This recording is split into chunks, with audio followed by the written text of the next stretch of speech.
Serious and you're looking for a Christ man, the one who anointed with the Lord, with the Spirit of the Lord to do his will,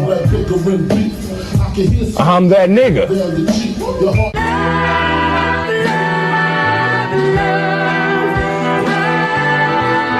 One West, 125th Street. Look, y'all put your faith in presidents like they gon' change this country. Run the league and let y'all play cause y'all gon' make a money. Fuck Obama, he ain't come here on cargo. Amazing honor don't like no soldiers. For the Spirit of the Lord, we don't like no soldiers. You understand me? Like a saint, black, Hispanic, native, they hate y'all as the same. Hate Christ in they image, paint you as a slave. God ain't all love, scriptures say he hate African soft niggas, they know we not the same. School to prison pipeline to get you off the streets. Put you in a cell toilet connected to the saint. Molested as a kid, she prostituted as a teen. The byproduct of Martin Luther King dreams. They just took the yoke off, my nigga, we ain't free. We living bleak in these wastelands of poverty. If you don't know the truth, then the lies sound promising. Prophecy, gift and the curse. Dylan started killing, they was sitting in church. Black folk forgave him, man, this shit is absurd. You should never love your enemy, that shit ain't gon' work. Yeah, fuck dying on your knees, you better die in glory. Man, I joined the UPK, taught me the art of warring. I took a nigga life like mine to be recognized. I feel that pain every day, it can't be reconciled. Pops banging, my sister a prostitute. My brother got life, and somehow I still found the truth. War ready, no cowards, no excuse. Fuck reparations, you can't bandage no open wounds. Blood on the leaves, body swing hung from a noose. I was on a run in Nashville and I found the truth. I called the school, classes being held by the shock on my life. I want to be a gangster like a cop. Do this for my brothers, real brotherhood. Everything we do, we got it out this book. My nigga, I can never be no African. UPK the only authorized acronym. I'm passionate about my brothers and sisters. We in hell, I ain't got nothing against them. That's another religion. If it ain't under YAHANNA, ain't me murdered by them and got a hug from YAHANNA. That's the way out for a coward in my observation. They don't fear the Lord, they indoctrinated. Wolves in sheep clothing, Joe Osteen. Real priest bringing back black royalty. One West on my headpiece, rank and order. Can't let them trick me off the streets, I gotta raise my daughter. I got brothers at the border ducking ICE agents. I got the name change, it was life changing. My family thought it was a game. Put on all black, they said I was going through a phase. It's more of us in jail than it was slaves. Chose. Aquí somos la Escuela Israelita del Conocimiento Práctico Universal. Hoy estamos aquí. Lord Commandant General Yahanna, I.S.U.P.K.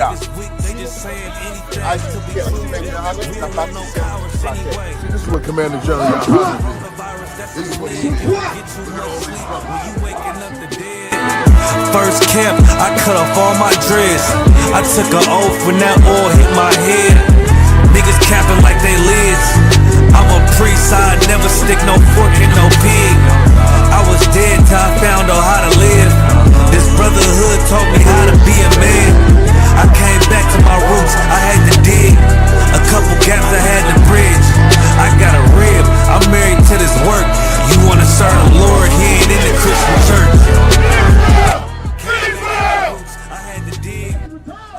Hey, listen, brothers and sisters, man. If you like what you hear, hit the subscribe button, man. Subscribe to this channel. And also, please, go to isupk.com and pay your tithe. Drop me some cash so we can move around this planet like we need to, man, and do the things we need to do. They're one West. They're one West. They're one West. Let me see. Hey, Shalom, Yahweh Bahashem Yahushai Brakatham to all the brothers, Yahweh Shemala Than Bahashem Yahushai to all the sisters. I'm Priest Officer 500 Barak Yalla with the I.S.U.P.K, which stands for the Israelite School of Universal Practical Knowledge. Start out on 1 West 125th Street, Harlem, New York, under Commander General Yahanna. You understand? And just like every Tuesday evening, we have the Brotherhood class, 5 p.m. Eastern Standard Time, taught by myself. We're live on I.S.U.P.K in Montreal, Toronto, IET in Boston on YouTube, I.S.U.P.K in Montreal and Canada on Facebook, and Barak Yalla UPK on the Bigo app. Make sure y'all tune in, like, share, comment, subscribe. You understand? Push the truth, push the algorithm. Our people need to know the truth. Christ said, the truth shall set you free. Things that our people don't know that they're slaves today. Why? Because they don't know that they don't have their identity. That's the problem. You know, and where do they learn their identity? They learn their identity in the Israelite School of Universal Practical Knowledge. We've been teaching you that since 1969. You understand? If you know you're an Israelite, because you got that information from the I.S.U.P.K, nowhere else. And then whatever you do with that information afterwards, if you're not sitting in class putting on all black as a brother, you know, covering your head as a sister, who knows how you remix the information that you take from the UPK? Whether it's knowing that you're an Israelite, the breakdowns, everything. You understand? There's a part 2 of last week's class where we're going to see that, listen, there is nothing new under the sun. There is nothing that we do today that hasn't been done yesterday, 100 years ago, 1,000 years ago. That's what Solomon was talking about. Solomon was telling y'all, yo, there is nothing new under the sun. Everything repeats itself. The same depravity that you see in today's society was done in the previous empire, in the Roman Empire, during the Renaissance, the Roman Empire, the Greeks, the Persians, the Egyptians. It's the same. They every like I said, we're gonna probably repeat that a lot of times, right? Every single empire has built itself on the empire that preceded it. Preceded meaning it came before it. You understand? Meaning what? Every aspect of it, their culture, you know, part of the architecture, their religion, their beliefs, their faith, the government system. What else? All their pagan practices. It doesn't matter if they rename it. It's all the same. You know what else is the same? Our condition in these empires is what's the same. For what reason? For the same exact reason that we were in captivity. Besides Egypt, is for the same exact reason that we were in captivity by all these nations. Whether it was a major exile or a regional captivity, it's irrelevant. The nation of Israel has always been in trouble for that same reason. I'm not even going to say, I'm going to say the nation of Israel, but really the children of God. Why? Because as we covered them here for the whole class last week, right? We've been following these heathens since Adam. That's what we've been doing. Following the heathens since Adam. You understand? Since the Garden of Eden. That's why Adam and Eve got punished. Now, like I said, you know, before we get into it, like I said, they had instructions. That's all they had, is instructions to obey the Most High. Adam was given the instruction by the Lord. Eve was given the instruction by her husband, Adam. Then what happened? She disobeyed her man by listening to another man. By disobeying her man, she disobeyed God, right? And what did Adam do? Adam was a simp. He disobeyed God by listening to his woman, who told him to disobey, who told him to do the opposite that God told him to do and not to do. That's what happened. You understand? And then he tried to blame the Lord. He said, the woman that you gave me, the Lord put Adam in check real quick. He said, yo, listen, I gave you instructions. You had to listen. What do you mean? She's stronger than me. Her words are over mine. Yeah, a lot of y'all, that's what you should do. Ain't nothing wrong with listening to your woman, but if it makes you go against the Lord, hey, Lord be with you. You understand? Now, shout out to everybody in the chat. My brother Mathamya, Diabashin Shabrakatah. You understand? My brother Shalak Yala, Shalom Priest, Yabashin Shabrakatah. Right? You have people in the Beagle say, wait, what's the Israel school? Is the Israelite school of universal practical knowledge, the only safe haven for so-called blacks, Latinos, and Native. You understand? Your children are not safe in these educational institutions. You know how we know? Quick sidebar, because you have a question in the chat. How do we know that your children are not safe in these educational systems? We covered that on the One West Ground Zero podcast. We covered that last Tuesday with Captain Hadar. Shout out to Captain Hadar. Shout out to Heads of State, hosted by Captain Hadar, also Laban, also Ariyar, also Shaiwan, and myself, Salakia. I forgot also a warrior, Salakia. We covered that as well. How do you know your children are not safe? I just gave you the answer in the beginning of the class. Because of the depravity of this society. That's why. Listen, is there like a trend? There is a plethora of teachers molesting their students. They're all white women. They're all white women. One of them, she molested her student for a 4-hour marathon. Another one from Florida molested like teenagers from 12 to 15, over 30 times. Another white woman got re-arrested with 11 new charges, meaning what? She's a repeated offender. That's how you know if your children, so-called blacks, Latinos, and Native, are in these educational institutions run by Esau, the devil the Bible speaks of, they are not safe. Bring them to the Israelite School of Universal Practical Knowledge. Shout out to Tazamak Homeschooling, you know what, ran by my sister Noah, rib of Shishayawan, Ban Banyamyan. That's a proper educational institution where your children will be safe. You understand?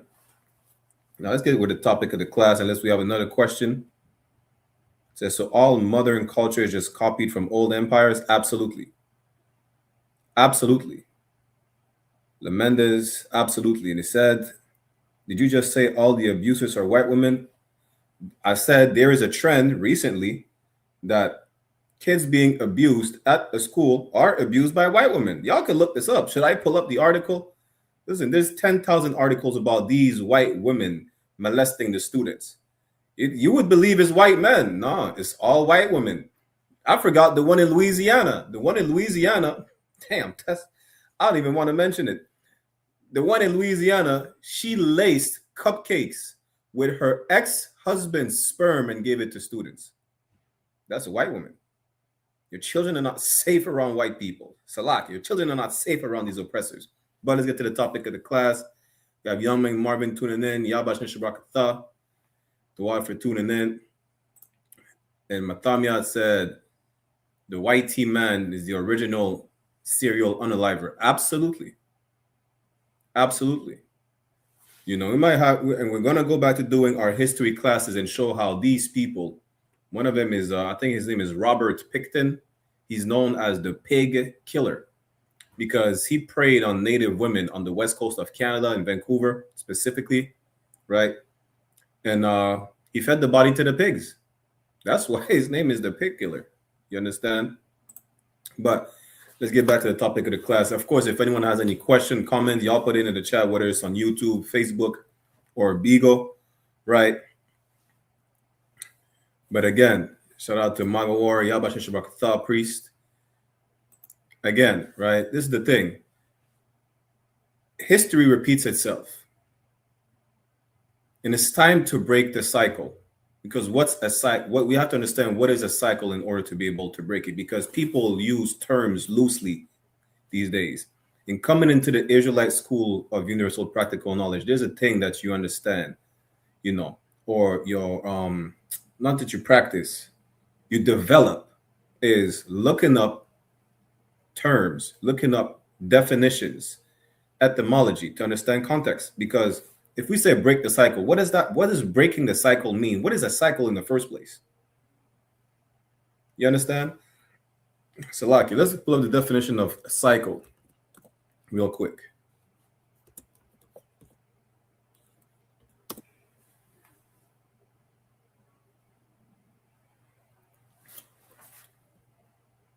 Let me share my screen.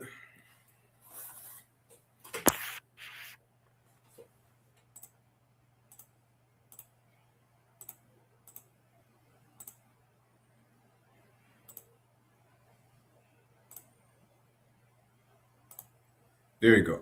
So cycle. A cycle is a series of events or processes that repeat regularly in the same order, ultimately returning to their original starting point.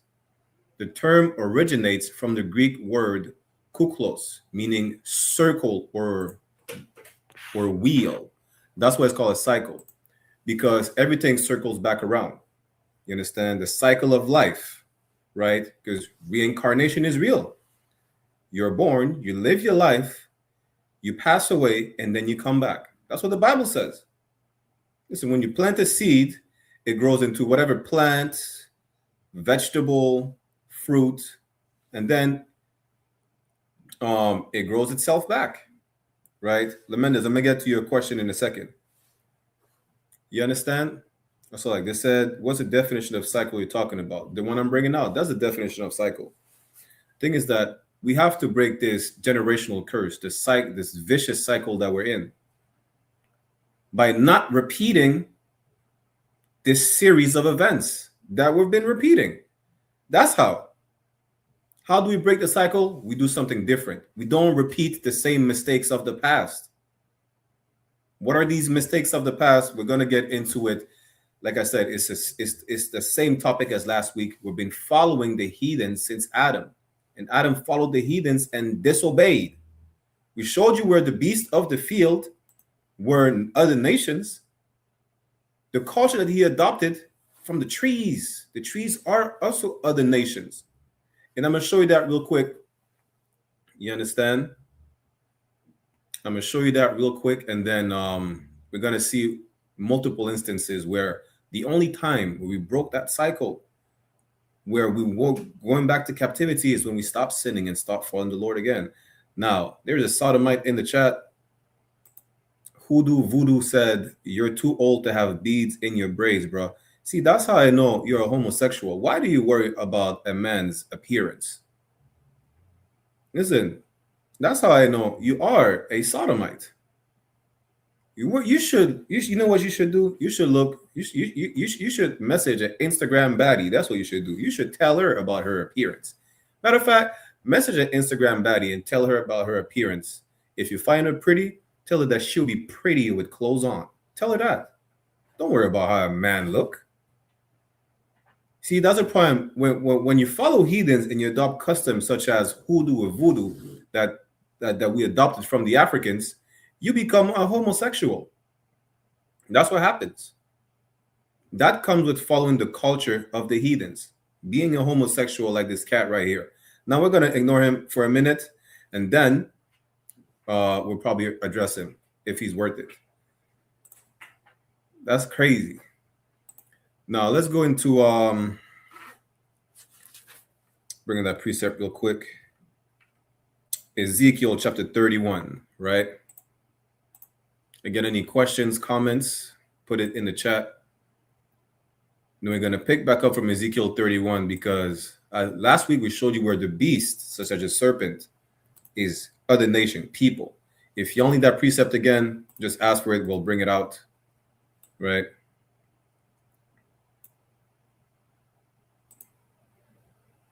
Start at verse, we can start at verse 1.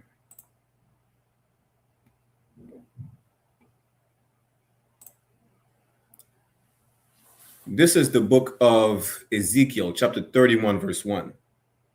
And it came to pass in the 11th year, in the 3rd month, in the 1st day of the month, that the word of the Lord came unto me, saying, verse 2, Son of man, speak unto Pharaoh, king of Egypt, and to his multitudes, whom art thou like in thy greatness. Now this is just, we could have started at verse 3 to be honest, but it is what it is. Now this is the part where you would understand that these trees, nations, are called trees. It's a metaphor. You understand? Nations are also called beasts. The nation of Israel is called the lost sheep. Christ is called the lamb. Why do we even see that's the problems, right? Everybody understands the context when it comes to something else than the Bible. You understand? If for everybody in the chat, y'all could ignore this sodomite troll, right? Ignore him. But the point is this: everybody in the Bible, there is like 6ix9ine is called a rat. Is he an actual rodent? Meg the Stallion, apparently a stallion down south in the U.S. is a woman that's curvy, right? but that's still an animal. Some ugly fat woman, you call her a fat cow or a whale. Is she an actual whale? Is she an actual bovine? You understand? What do you call the female private part? It has a derogatory term which you call scary ass, Salakia, scary cats like hoodoo voodoo. You know, it starts with a P, right? I would not suggest to Google that. The point is that's actually a cat. It's short for pussycat. You understand? So it's not that we don't understand context. It's just we were taught to not understand the context that's in the Bible. You understand? A bird brain, a chicken head, like Matamya, shout out to Matamya, Yashikar, the Mexican brothers, right? I forgot where exactly. Talking about Mexican. Shout out to Aizan, Yabashashbakta, priest. I forgot where. I'm not sure if it is say that in Mexico. I think in Colombia they say it, right? Sapo. Sapo is the Spanish word for toad, right? But they use that to call someone a snitch. You understand? So it's not that we don't understand context. It's just we're taught to misunderstand the context that's in the Bible. Now, right? So let's get to it, and then we'll see. I'm going to address the other questions, right?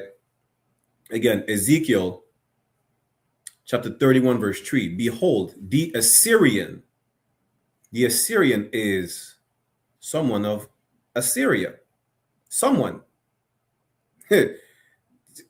Shalom. The Assyrian was a cedar in Lebanon with fair branches. You understand? The Assyrian, a person is compared to a tree, right? In Lebanon. The trees in the garden were other nations. That's the point. That's what we're trying to show you right here. The Assyrian was a cedar in Lebanon with fair branches. Also, Aizan, you asked me a question. I think we were going to address it today. I forgot what it's about. Things about whitewashing. But if you remember the question, put it in the chat box so we could address it. But until then, it says the Assyrian was a cedar. A cedar is a tree in Lebanon with fair branches. Already right there, it gives you the context. It's a metaphor. It's talking about a man, right? In Lebanon with fair branches. It's like, imagine how you could call it. Like, it comes out of him. That sounded crazy. So like it pause. What they produce, you understand? These branches and these leaves is coming out of these people. In the leaves of the tree of the garden, Adam and Eve covered themselves with those leaves. They covered themselves with the what those people produced, which is their culture. That's it. They covered themselves with the culture of the other trees in the garden, the culture of the other nations that were around about them or surrounding them in the garden. Hey, shalom, sis. If you have any questions, Ru, put it in the chat as well. Lamendez, I'm going to get to your question in a second. You understand? So that's it. The nations in the garden were the beasts of the field, as we read last week, just other nation. The serpent was just the most vile out of all these nations, the most subtle of all these nations. The trees in the garden were people, just like it says right here, is the Assyrian. Now, the Assyrian is not an inanimate object. It's someone of Assyria. Was a cedar in Lebanon with fair branches and with a shadowing shroud of an high stature, meaning it's powerful. Someone of a high stature compared to the giants, you know, not necessarily someone tall in stature physically, you know, but someone with a high status. Someone who's powerful, someone who has influence. You understand? And at his top was among the thick boughs. Let's keep reading. The waters made him great. The deep set him up on high with her rivers running round about his plants. Really, we just need verse 3. But the point is this, right? The waters, if I'm not mistaken, that was how do you call it again? The trade routes. You understand? The trade routes made them rich and plentiful, right? And sent out little rivers unto all the trees of the field. Meaning, being in control of a trade route, right? You're basically, what's the English word for it? You're like a supplier. You're in control of the. Then what's the English word for it? I forgot the English word for it, but you're in control of the trade. Therefore, everything that passes through your waterways, for lack of better words, and it goes into these little rivers, running into all the trees of the field, into all these other nations, right? You get a percentage of it. You understand? This way like that, you get a percentage of it, right? But the point is this: the trees in the garden are nations. You can see it right here. It says the Assyrian, which is a nation. You know, the trees in the garden of a nation. If you keep going down, it says the Assyrian had feelings or it felt bad or something like that. But you get the point. The beasts of the field were nations. The trees in the garden were a nation, right? Adam followed other nations. Eve got beguiled by another nation. And that's how today, you know, we're cursed till this day. Now, let's go to the book of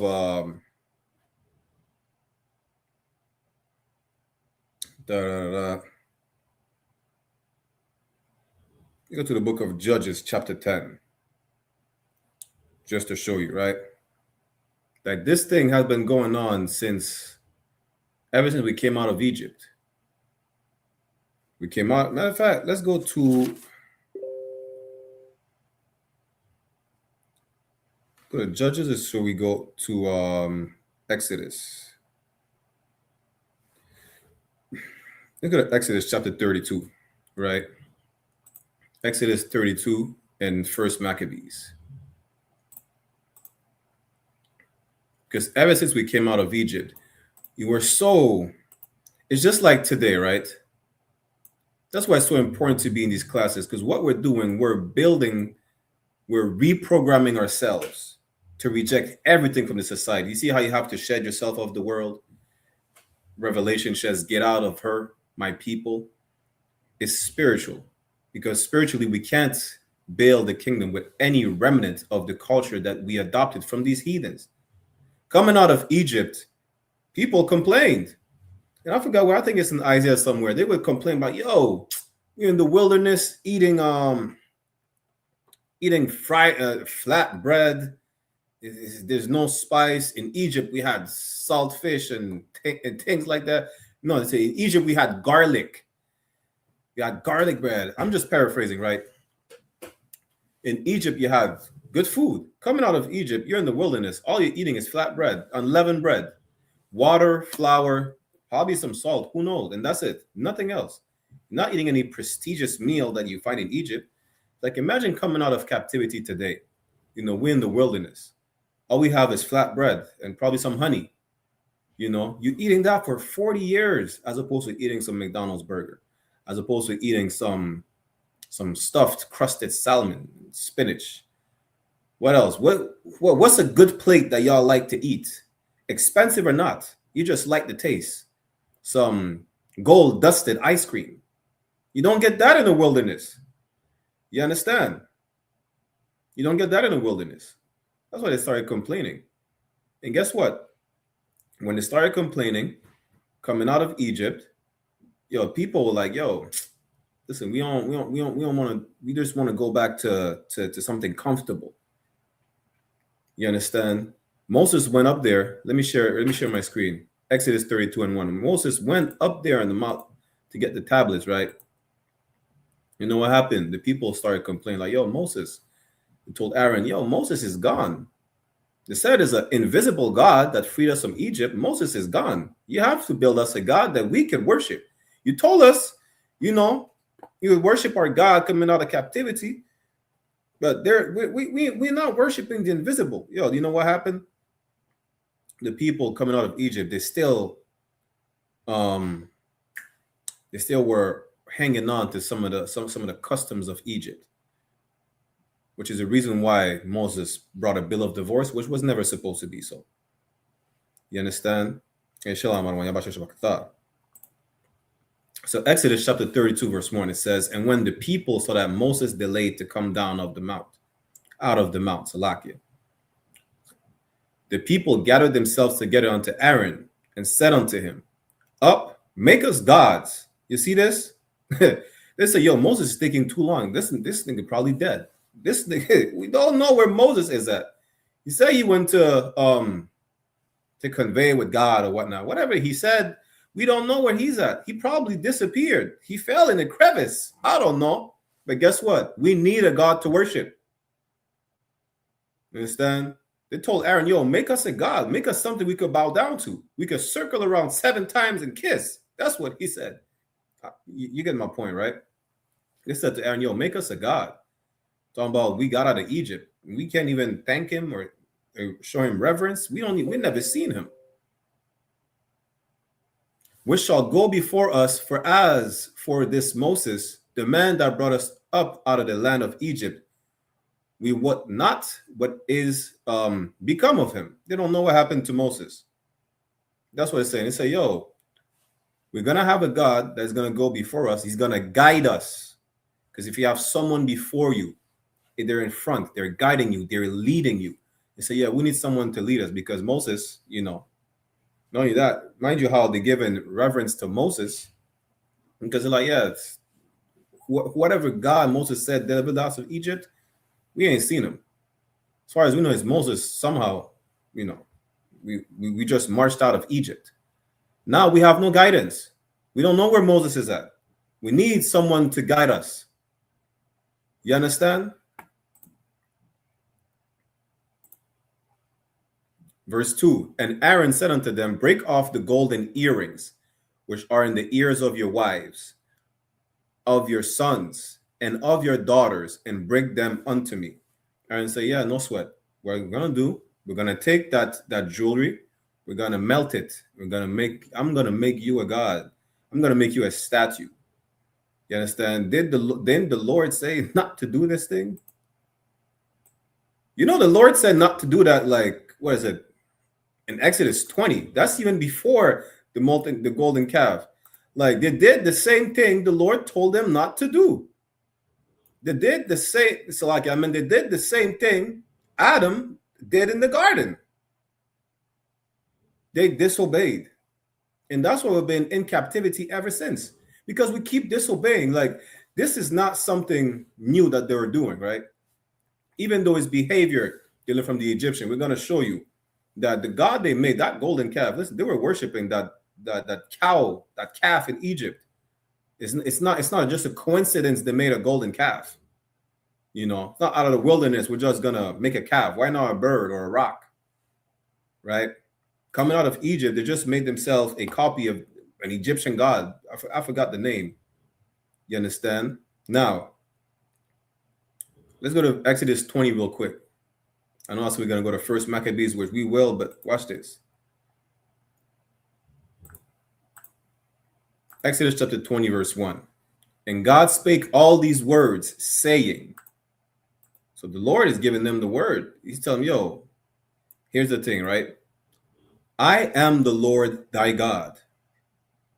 Thy, meaning your, it's a possessive pronoun. The nation of Israel was told, yo, I am your God. I am the power that brought you out of Egypt. Just know that. I am the Lord thy God, which have brought thee out of the land of Egypt. I brought you out of captivity. I'm the one who did it. Right? Out of the house of bondage. Bondage meaning captivity, meaning slavery. Verse 3. Thou shalt have no other gods before me. What did they do? They say, Aaron, make us some gods. The Lord told y'all in chapter 20, don't make any other gods. I'm the one. I'm the only one. I'm the one that brought you out of Egypt. Salakia. You understand? Verse 4. Thou shalt not make unto thee any graven image or any likeness of anything that is in heaven above, or that is in the earth beneath, or that is in the water under the earth. It's telling you right here. Don't make any graven images. What did it say? Aaron said, yo, melt. We're going to take your earrings. We're going to melt them. And they didn't make a golden calf.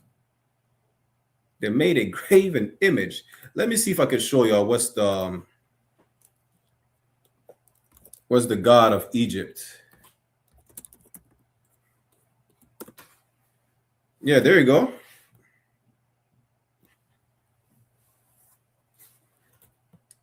I had forgotten the name. That's Apis. Let me see if I can share my screen.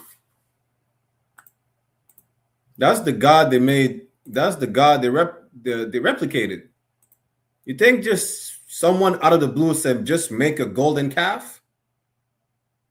Why not making a statue of a human? Why not make, you know what, a bird, a rock, or anything like that? You understand? Why not that? Yo, listen. They just made a calf because coming out of Egypt, that's one of the gods they remembered. You know, you think it's a coincidence?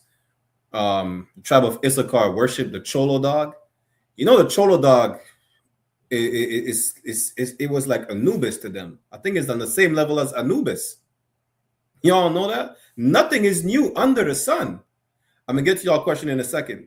Nothing is new under the sun. Let's get back to Exodus 32, right? Salakia, we have 32, verse 3. And all the people break off the golden earrings which were in their ears and brought them to Aaron. In verse 4, and he received them at their hand and fashioned it with a graving tool. He said, don't make no graven images, right? After he had made it a molten calf. This is again, it's not a coincidence. He could have made a cat. He could have made anything. He made a calf. He made a golden bowl. What's his name? Apis. You understand? This is the primary and most famous Egyptian bull god is Apis. He was worshipped as a living deity in Memphis, like all these other gods, representing fertility, which is not surprising, strength, and the cycle of life. Other prominent Egyptian bull deities, including Nevis and Buchis, however you pronounce this, which were worshipped in Heliopolis and Hermontis, respectively. Regardless, it's nonsense. That's the point. It's heathen nonsense. And we repeated that same heathen nonsense. Why? Because they were losing faith. They're like, yo, listen, where is Moses? Like I'm seeing your question in chat, Isaiah, just now. I'm gonna get it to it. Because they're losing faith, like, yo, where's Moses? We don't know. The man is taking too long to go up the mountain, convey with God, and come down. We never seen that God anyways. Now the molten calf, we see it. It's physically there. We could bow down to it. We could circle around it like the Muslims do in Mecca. You understand? We could worship it. We see what we worship. You understand? But Christ did tell you. Listen, Christ in the New Testament said, yo, you don't know what you worship. You understand? You understand? Christ said that in the New Testament. You don't know what you worship. All they wanted is like, yo, you can't, how can I say this? You can't just get what you want by just doing whatever the hell you want to do. You understand? God say he kills and he makes alive. God will bring you up just like he will bring you down, right? And this is another thing, because we made a class about being patient. These cats were all impatient. They couldn't wait to worship a God. They could not wait. They were impatient. The moment you left them to their own devices, they were like, yo, they don't want to wait to be able to see God, to be able to see the power of the Lord. It don't matter if Moses split the Red Sea for them. It don't matter. It don't matter. They've seen all. It's not like they didn't see all the plagues. They've seen all the plagues. So like, bear with me 1 second. Bear with me 1 second.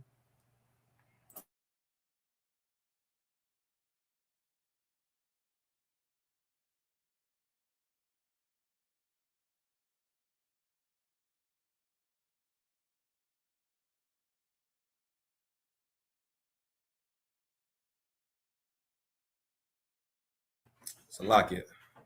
I'm pretty sure some of y'all heard the disturbance in the background.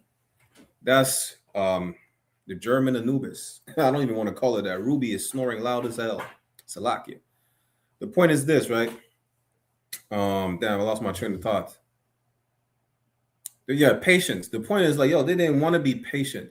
Moses, it's not, they did not see the plague. They did not see the power of the Lord. They seen the frogs rain. They seen the locust.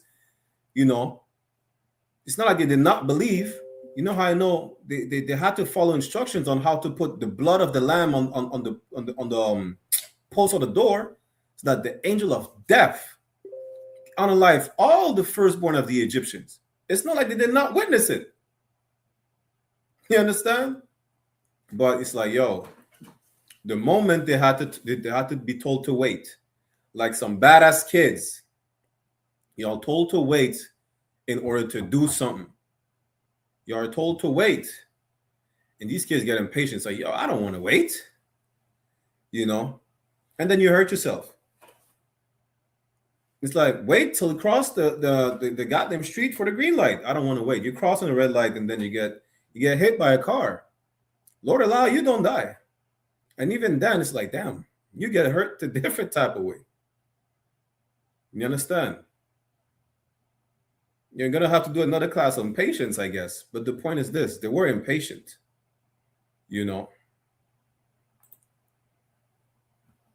Let's finish the verse. After he had made it a molten calf, and they said, these be thy gods, O Israel, which brought thee up out of the land of Egypt. Yo, you know how the Lord was mad as hell? Yo, the Lord got vexed. You understand? The Lord got vexed. They didn't go back into slavery after that, but we're not going to go through the whole chapter. 3,000 people were unalive that day. 3,000. Is it 3,000? Yeah, 3,000. A couple thousand people were unalive. Why? Because, the Lord said not to do that. The Lord is a jealous God. He told us previously, yo, I'm the one who did it. Now y'all made a golden calf and say he did it? So you're giving all the credit of my power to your earrings that you molted and fashioned a calf with it? Are you serious? Not even just that. In the shape of the God of the people that I freed you from. Imagine that. You know how the Lord was pissed? You understand? Come on. They made a whole feast. They're about to make a feast day. They're about to make a feast day for it. They made a whole feast. Like, yeah, you know what? This is what we're going to worship now. This is our God. We see it. We could touch it. We could feel it. We could circle around it. Right? So this is going to be our God. Moses, we don't know where Moses is at. You understand? Now, Salakia. Let me get to the questions real quick, and then before we keep going. Any questions pertaining to the class where we keep going? I had seen a question before Izan.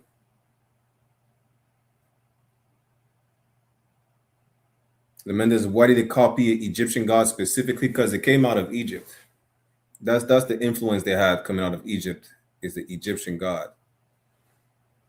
You understand? By the way, let me ask you, Lemendez, what is your ethnical background on your father's side? If I may ask, what is your ethnical background or your lineage on your father's side? Naizan said, I wanted, did Aaron make the god because he was losing faith, or because he was afraid of the people? Now let me see. Let me go down.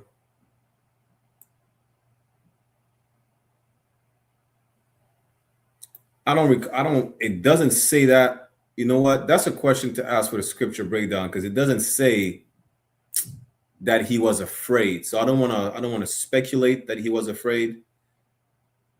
You understand? It doesn't say whether or not he was afraid. It doesn't say he was losing faith. It just went to him because he's the one who was in charge, right? They definitely lost faith. Now, as far as him, let me write that question down to be asked in the scripture breakdown after my class.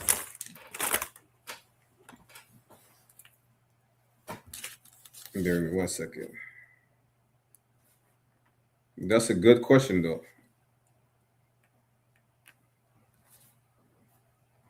See, this is what we don't do in the UPK. We don't do like the church and make up anything just to answer a question, right? Or like these fake Israelite groups. We go to the men above us. We go to the seers. We go see the prophets of old. You understand? That's what we're gonna do. So I'm gonna get back to you on that, Izan. But see, any other questions? That's wild how they turned so fast after leaving Egypt. Listen, anything could try. What the scripture say again? We're gonna go in the Apocrypha anyways. And if you could answer my question as well, what is your ethnical background on your father's side? Because I read Lamendez, I'm not going to speculate that you're a brother or a sister. Listen, the whole chapter of Ecclesiasticus, chapter 2, is a perfect precept on how to deal with them things, right? It says, my son, if thou come to serve the Lord, prepare thy soul for temptation. Listen, they were tempted because they're like, yo, there is nothing for us to physically serve. You understand? We need a guidance. We need to see who's leading us. That's really what it is. They wanted gods before them, meaning in front of them, leading them, guiding them. That's really what it is, you know. Like I said, let's go to real quick. First Maccabees. And then we'll be in the book of Judges. First Maccabees chapter 1. So verse 11. You see, you can't be asking questions and not expect answers and not answer any of the questions that I'm asking. What is your ethnical background on your father's side? I'm not going to ask again. If you don't want to answer, that's fine. You will not get any more answers either. First Maccabees chapter 1, verse 11. In those days, there went out of Israel wicked men who persuaded many. That's exactly what we just read in Exodus. You know, it doesn't say in Exodus specifically wicked men, just the people, right? They went to Aaron like, yo, listen, we need to have a guide. And the guide that they made was an Egyptian. It was a replica of an Egyptian god. Imagine that. Saying, let us go and make a covenant with the heathen. They made a deal with the heathen. At the time right here is the Greeks, or really you want to say the Macedonians, right? The Macedonians that are round about us. For since we departed from them, we have had much sorrow. What did we see last week? Adam and Eve covered themselves with the leaves of the trees round about them, right? In Exodus, what we just read is they were made a replica of the heathen that was round about them, the Egyptian to be specific. Now y'all see this a pattern, right? It's a pattern. We're about to go see in Judges again. The same thing happened. Now we need to understand, we need to stop following these heathens. That's the point. We need to stop. Even the Bible tells you, Proverbs 3:31, don't follow the oppressor and choose none of his ways. We do the total opposite every time.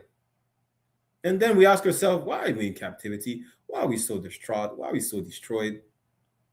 Because we're in the same cycle. It's like we're in a time loop. Every empire copies the one that preceded itself, and we just do the same thing that we did in the previous empire that had us in captivity. That's what we're doing. That's what's happening today. You understand? Now it's time for us to break the cycle.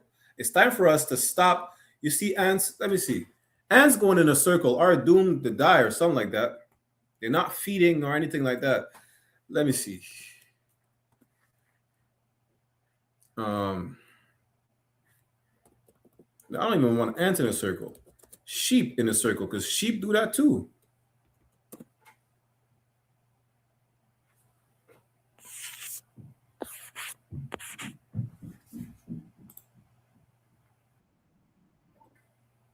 Give me 1 second. I'm going to share the screen. This is us. This is the nation of Israel. I see you, Matamiad. This is the nation of Israel, right? Stuck in a loop. We're stuck in a loop. You understand? We keep going in circles. And what's us going in circles is us repeating the same mistakes over and over again. Empire after empire that has us as captives. We do the same thing. You know, we follow these heathens. It don't matter which heathen. It don't matter whether it's the Egyptian, you know, because you know what? Because let's keep reading First Maccabees. The thing is that I was gonna say, because I'm gonna have to show that in the scriptures too. Because when the northern kingdom went to Arsaret, a land that was not known or uninhabited, right? They were doing fine. They went there because they know they were cursed. It's not like we don't know. We know every single time. It says it in Baruch, in Second Ezra, they know they were cursed because they disobeyed the law, right? Disobeyed the Lord. And they went to a land where never men dwelt, and they were fine. You could see where we were following the law. We had the tablet with the 10 commandments, the Bat Creek stones, or the Los Luna stones with the 10 commandments. All those practices, as far as putting the woman away when she's unclean, so on and so forth. Until they reverted back to doing what they did in Egypt and worshiping the Cholo dog. You know, and Matamiat said it's Quintle dog as well. That's what they're doing. And then what happened? 1492 happened, and now we're in captivity again. You know, that's exactly what happened. Listen, it's the same thing over and over again. That's the point. We need to break the cycle. We read what the definition of cycle is. We're repeating the same events. The same process. What's the process? We sin, we get punished, and then we're captives. That's what the Lord keeps saying. I'll give you 1,000 precepts. In the book of Ezra, chapter 9, it says we were captives. Why? Because we married heathens, and y'all still love white women. Y'all do the same thing. What Martin Luther King did brought us in captivity. You understand? We damn near don't know how to speak our language no more. What is it? The book of Nehemiah. It says we were speaking in the heathens' language. Right? Why? Because we marry these heathens. We lose our culture. We give up on like that precious thing that we have. You know, the law is compared to something. You see a man that is worth more than fine gold, because that's a man that follows the law. The law is compared to something to something worth more than fine gold. The law that endureth forever is better than honey. That's what it says. And guess what? Honey is so precious because honey never goes bad. Ever. The law is perfect and endures forever. It's compared to honey. Honey is enduring. Honey never goes bad. And we give up something that never goes bad for what? For voodoo? For Santeria? For eating pork? Did you know our ancestors literally got tortured because they refused to eat pork? Hey man, let me stop being long-winded because Matamiat has a question, right? Let's go real quick. Let's finish First Maccabees and then let me get to your question, Matamiat. First Maccabees chapter 1, verse 11. Again, it says, in those days there went out of Israel wicked men who persuaded many, saying, let us go and make a covenant with the heathen that are round about us. For since we departed from them, we have had much sorrow. Like I said, you can find in the Old Testament somewhere. We could start complaining. We in the wilderness, we eating flat bread every day. We don't eat the figs that we can find in Egypt. In Egypt, I know they had dates. Dates is not bad. I used to eat some. It's not bad. We complain because we can't eat dates no more. We can't eat, garlic. It's like today again. You go out in the wilderness and you can't eat. I don't know what the hell y'all like to eat. Y'all gotta eat unleavened bread for 40 days every day. Damn. In the same way they complain coming out of Egypt, they always complain. That's why they always follow the heathens. They want to be like the cool kids. It's boring to just not go out to the strip club. Therefore, you're going to go follow the heathens that own the strip club and be like, yo, let's make a deal. Let me, whatever we got to do, let us in. We want to be a part of the party. We want to be in a public party when our parties are private parties. The Passover is a private party, only for so-called blacks, Latinos, and Native. Our cookouts are private parties. And it's that every feast, Sunday, May 31st, the Feast of First Fruits, that's a private party. Private, separate, holy. You understand? It's not for everybody. But you want to be like everybody. That's why you follow everybody. And that's the problem. Let's keep on reading. Verse 12. So this device pleased them well, meaning this plan is like, yeah, all right. So we kind of feel bad. So you know what? We're going to join them. And it's like, yeah, you know what? That's not a bad idea. This plan is all right. Verse 13. Then certain of the people were so forward herein. Being forward is like, yo, they didn't waste no time. They were direct. They're so forward, like, yo, listen, we're gonna take it into our own hands. We're not gonna just send a letter and wait for the mayor, wait for whoever's responsible to send us a response back. We're not gonna reach out to the customer service. They went to the CEO. They went to the owner. They went to the king itself. That they went to the king and who gave them license to do after the ordinances of the heathen. Imagine that.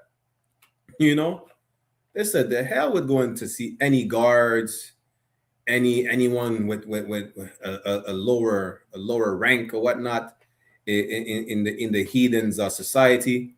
No, they went straight to the king like, yo, hey, we want to be part of you guys. You understand? Yo, we ain't trying to hear from nobody else. We want to be part of you. Let us become part of you. You think the heathen give a damn? They know if you sin, they will rule over you. They know that. They know if you sin, you'll be just more destroyed ever. You don't have any protection when you follow them, and they know it. You think they care? No, that benefits them. Verse 14, whereupon they built a place of exercise at Jerusalem according to the custom of the heathen. We broke that down already multiple times. It's talking about a gym. Now, in the time of the Greeks, y'all look it up yourselves. We're not going to pull that up. Gym, which is short for gymnasium, they were training naked. Y'all defiled the holy city for these goddamn heathens because you want to be like them. Why would you want to be like people who train naked? Like, do we really even have to explain it? I'm even going to break that down. Good night. After this, I'm going to get Matamia's question. Verse 15. And made themselves uncircumcised. Meaning what? Circumcision is severing the extra skin off of your rod, right? And it was a token of a covenant that we had since Abraham. But the part that you need to focus on is becoming cut off or severed. When we're circumcised, we're spiritually, of course, we're cut off from these nations. Being uncircumcised means that you reattach yourself or you attach yourself to them. That's what it says uncircumcised. It's not talking about physically, it's talking about spiritually. Because spiritually, you're circumcised or you're cut off from them because you follow the law. You're set apart because you don't eat pork. You don't train in the gym naked like these Macedonians. You understand? You're not a sexual deviant. Now that you're uncircumcised, you become like them. You're not special. You're not cut off. You're not separate. You're just like them. and forsook the holy covenant, which was what? Our end of the bargain is to follow the law and we'll be blessed. We will rule over everybody and we will have our inheritance, the land of flowing milk and honey. That's all we have to, that's all we ever had to do. Nothing ever complicated, just so y'all know, you know, and joined themselves to the heathen and were sold to do mischief. We were sold to do bad. That's what it means. You understand? Just one says, so spiritual circumcision is about staying separate from pagans, not pagans, but well, you can say pagans. It means heathen or non-Israelite. You understand? That's who we have to be separated from. Example, separated yourself from white people because their culture is to molest the kids at school. Separate yourself from the Arabs because their custom is to circle the Kaaba stone 7 times, right? And just so y'all know, FYI, circling the Kaaba stone was before Islam, and y'all still do it, meaning paganism never left the Arabs. You understand? Separate yourself from the Asians. They brought you COVID by eating rats and bat and cat and whatever else they eat. Separate yourself from the Africans. They got you Ebola from eating bushmeat. Separate yourself from, if you're so-called Black, Latino, and Native American Indian, you are the 12 tribes of Israel. You have to separate yourself from every other single nation to be able to thrive, right? Now, let me get Mathamia's question. Salaki, what is the meaning of the 2 horns in Daniel chapter 8? You would have to give me the verse, Mathamia. You have to give me the verse. 2 horns, Daniel chapter 8.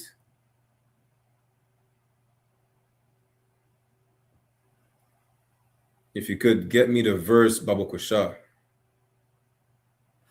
Get me the verse, and we'll get back to it. But that's what we read. Let's go to the book of Judges.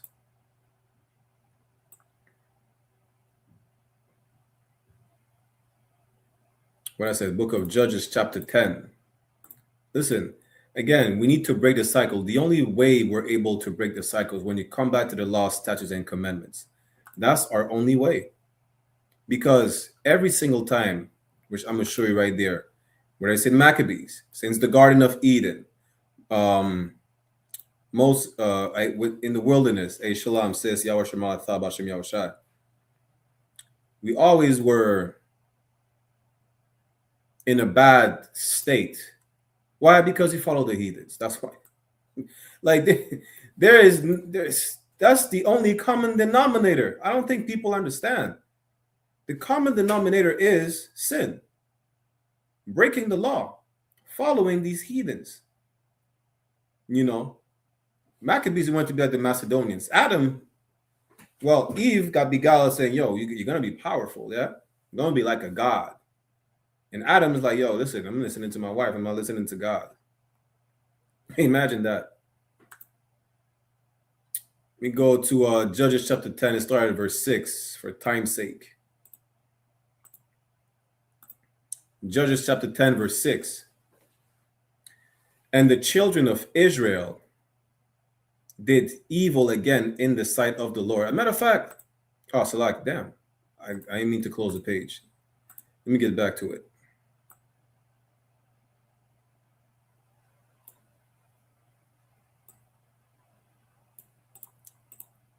Judges chapter 10. I didn't mean to close it by accident. Share my screen again. Judges chapter 10, verse 6. And the children of Israel did evil again in the sight of the Lord. What is the key word right here to understand? Anyone? Judges 10 and 6 says, and the children of Israel did evil again in the sight of the Lord. What is the key word?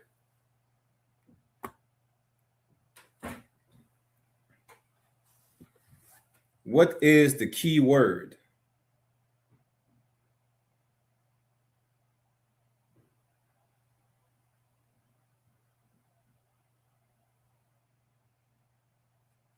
Most High in Christ. Give eyes on it.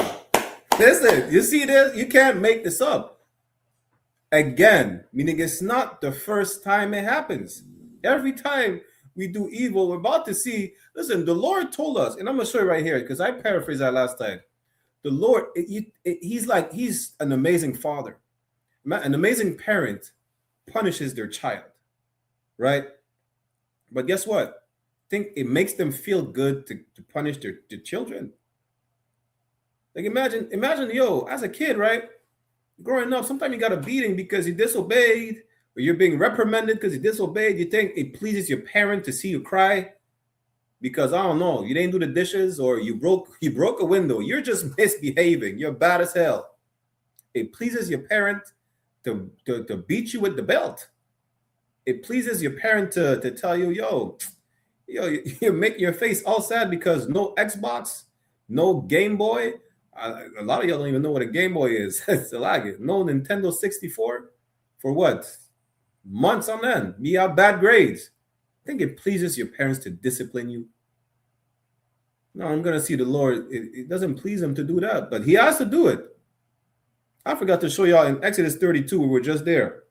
The Lord told Moses, yo, this is a stiff-necked people. They're gonna learn the hard way. I mean, time after time, we have to learn the hard way. Damn. It's been 400 years. A lot of y'all really seem like y'all comfortable as slaves. Y'all don't mind being oppressed. Y'all don't mind being lynched today. Y'all don't mind being deported. Y'all really don't care. As long as you have, food in your stomach and you get to drink some water, hug your mother, say I love you to your father, you're all right. You don't care about being oppressed. Well, it's okay. I will care for you. I will care because I hate seeing Mexicans in cages. I will care because I hate seeing Benjamites poisoned with the #1 highest rate of prostate cancer in the world. I will care because I hate seeing Haitians eating mud cookies. We care over here. You understand? We care. If you don't, we do. We're here to make you care as well. The law's about brotherhood too. You can't be following the law with no brotherhood. You understand? Commanding Joe YAHANNA cares for his people. That's why we have these classes, damn near every day, these podcasts, these shows, cross the line, everything. Because we care for the people. We could do anything out of the minutes, the hours of our lives, and we come here on time, every time, to teach you the truth. And the truth shall set you free. Just knowing that there is hope. That you're more than just a nigger. You're more than a spick. You're more than an Indian savage. You're the greatest people on the planet. And guess what? We're here to make you tap into that greatness. You understand? But let's keep reading real quick. Matthias said Daniel 8:3. I don't remember that breakdown. I will ask. I forgot the breakdown of Daniel 8:3. I'm not even gonna paraphrase the breakdown, but I'm gonna just ask in scripture breakdown class. But that one I forgot. But let's keep reading. Judges chapter 10, verse 6. And the children of Israel did evil again, meaning it's a repeated offense, in the sight of the Lord, and served Baalim and Ashtaroth. Who could tell me who Ashtaroth is? Baalim is a Canaanite god. Who's Ashtaroth? Real quick. Who's Ashtaroth? Who knows? Just the name itself should ring a bell. That proves that nothing that we do is new. There's no new thing under the sun. For time's sake, I'm going to give it to y'all. Ashtaroth is Astarte, which is the goddess that you worship in Easter. That's who Ashtaroth is. Nothing is new under the sun. What do you thought? Damn right. Yeah, Easter. Damn right, Izan.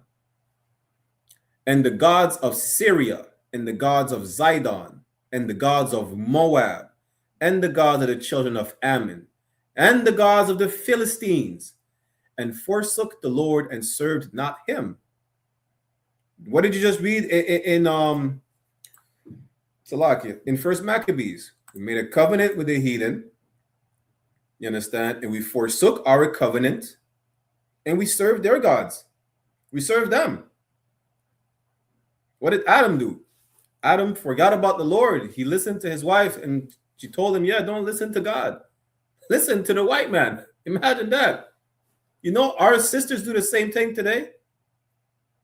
They say, yeah, listen to the white man. He knows what he's talking about. The white man doesn't know what the hell he's talking about. Trump said, drink bleach. You will be cured of COVID. He might have something there, though. You will be cured of everything, even the breath of life.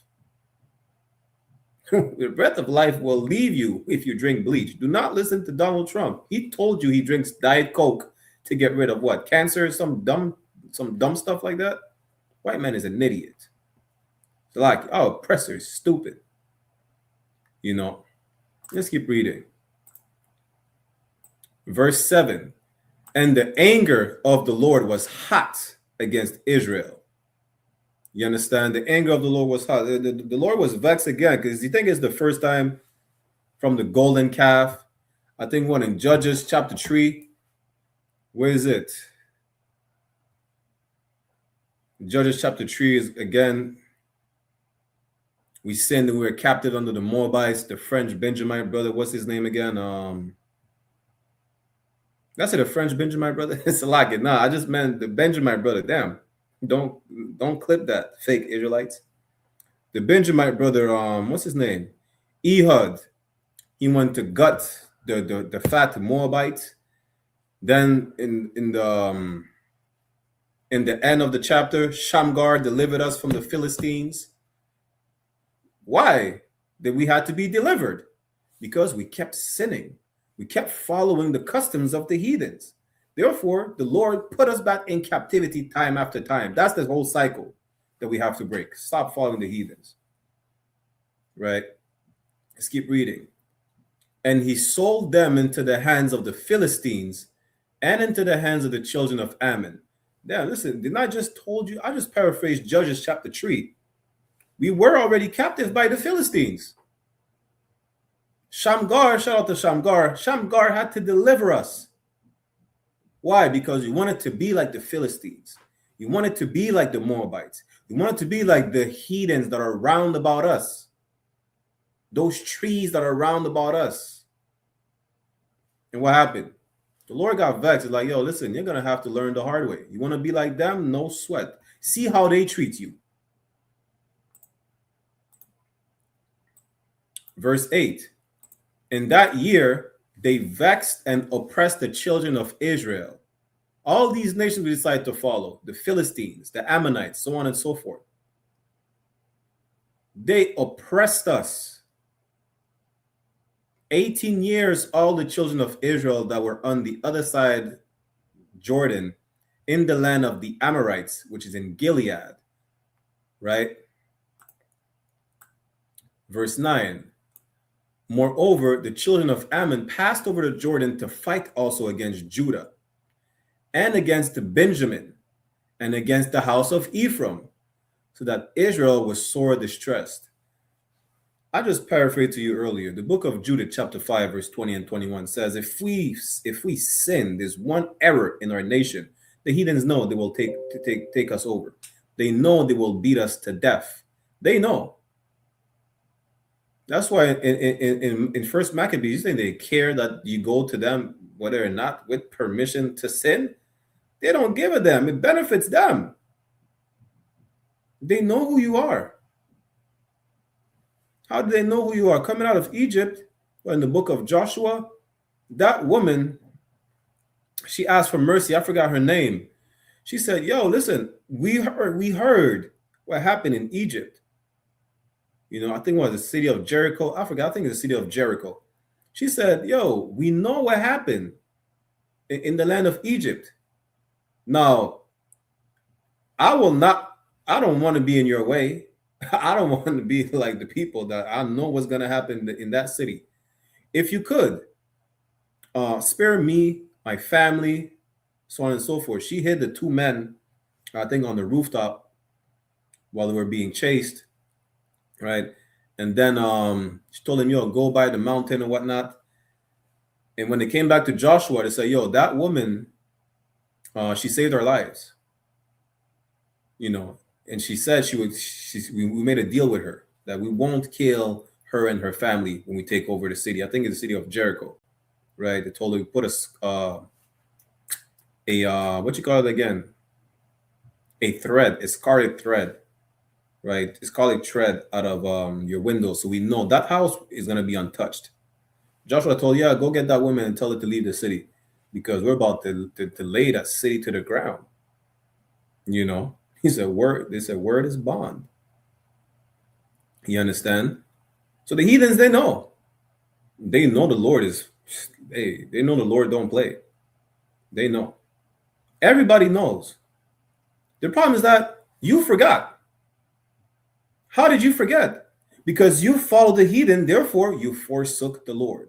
You forsook the Holy Covenant. That's why you have to come back to it. You understand? You have to come back in the right way of the Lord, in the right path. That path is, you can only see the light or the direction to that path by coming into the Israelite school of universal practical knowledge. Nowhere else. Let's keep reading real quick, right? Yeah. People wild in the comments. These sodomites is crazy. Moreover, Salaki, we finished verse 9. Judges chapter 10, verse 10.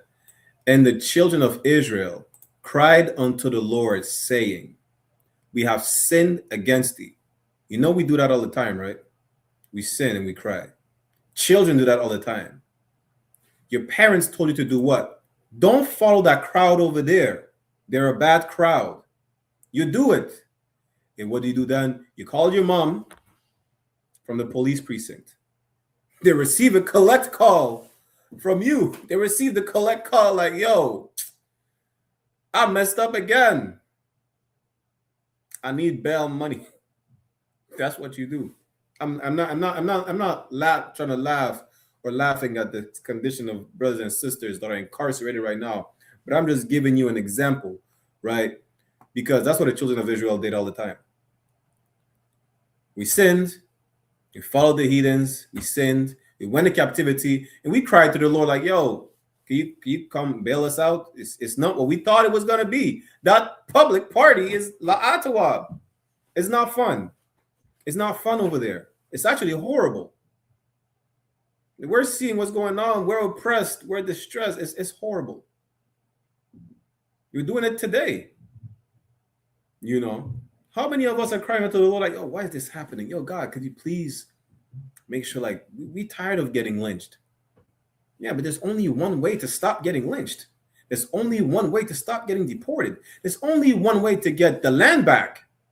And the land is not Turtle Island. It's the land of flowing milk and honey, what people call today the so-called Middle East. This is our land. We will be brought back in our land. There's only one way to do it. There's only one way to stop being unalived. There's only one way, is to go back to the laws, statutes, and commandments. That's how. Let's keep reading. And the children of Israel cried unto the Lord, saying, we have sinned against thee, both because we have forsaken our God and also served Baalim. You understand? They forgot about the Lord and started serving other gods. Verse 11. And the Lord said unto the children of Israel, did not I deliver you from the Egyptians and from the Amorites, from the children of Ammon and from the Philistines? And y'all forgot who you're talking to. The Lord is, listen, that's how you know God is a nigga God. Remember what he told Moses? He said, go tell the children of Israel, I am that I am. Or what? You understand? It's like, yo, did you just forget who you're talking to? Like, I don't, like, you know, I'm the one who let them oppress you because you need to learn a lesson. You want it to be like them? Tell me how it is on the other side of the fence. Tell me how it is. God is like Mufasa telling Simba, yo, you see over there that the elephant graveyard that's a no-go. Simba wanted to go there, almost got eaten by the hyenas.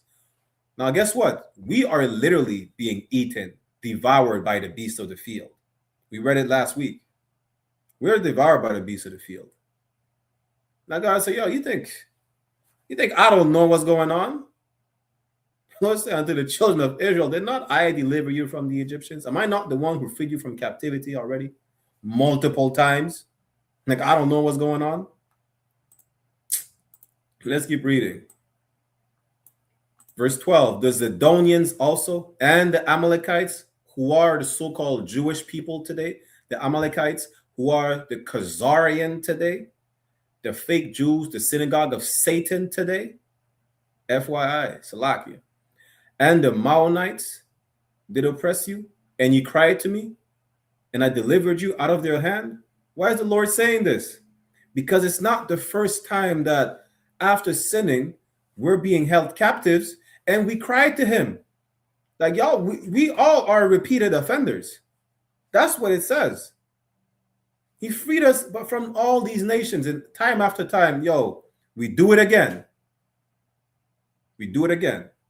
And you know what else we do again? Cry unto the Lord. Hey, come help us, please. I got arrested again. Why? Because I decided to follow the wrong crowd.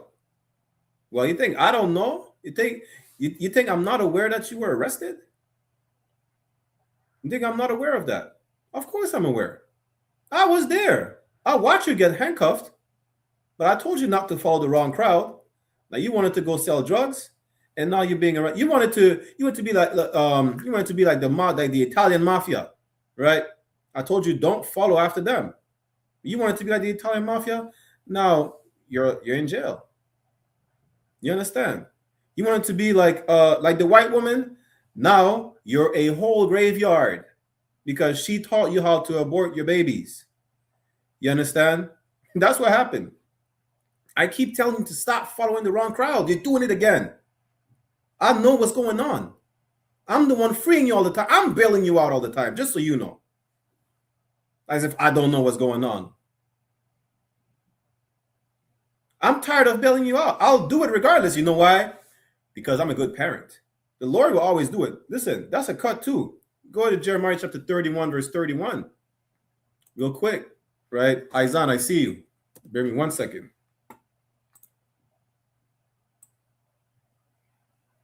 Sidebar real quick. Jeremiah 31,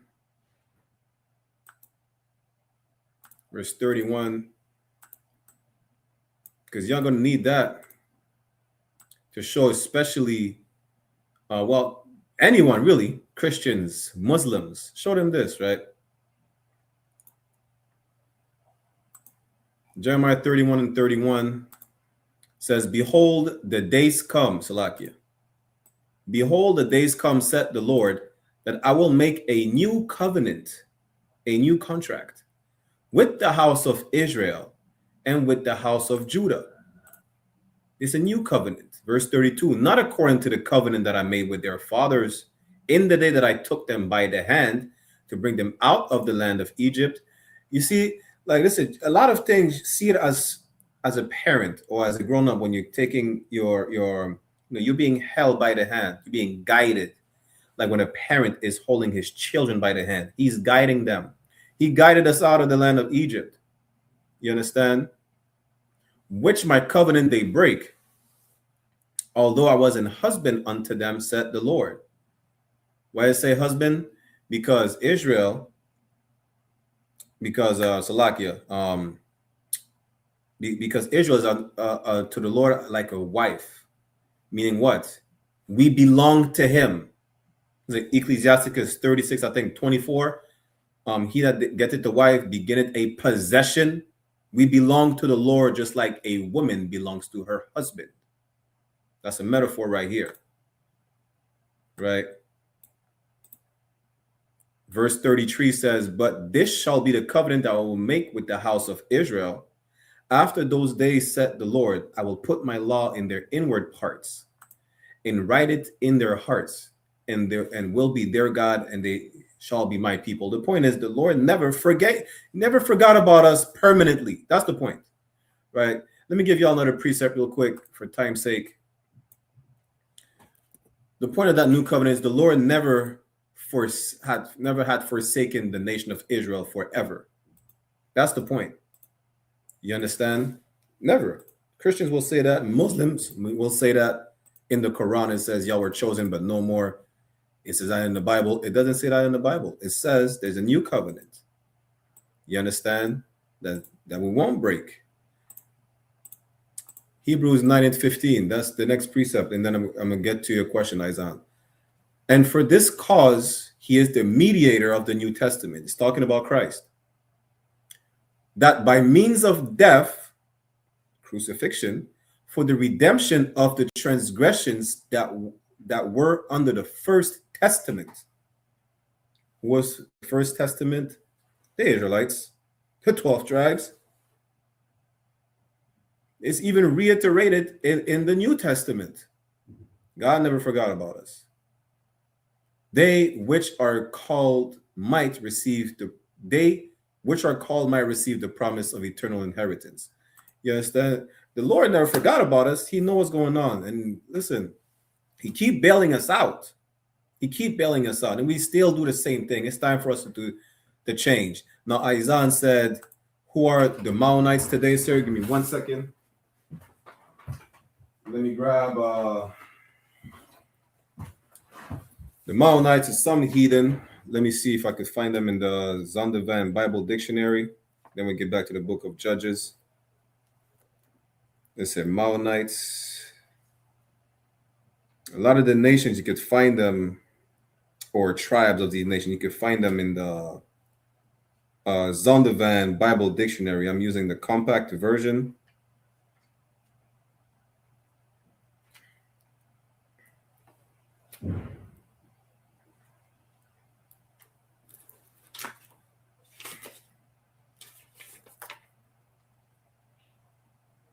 Maonites,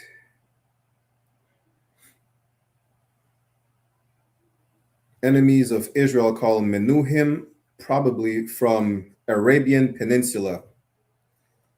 Based on the location, it's probably either Ishmaelites or what's the other thing again? Ishmaelites or Midianites, based on the location of where they're from, right? Because the Arabian Peninsula is where the Arabs dwell. So based on that, it would be either Ishmael or Midianites, right? Let's get back to Judges. Pray I answer your question. So Judges chapter 10, verse 12.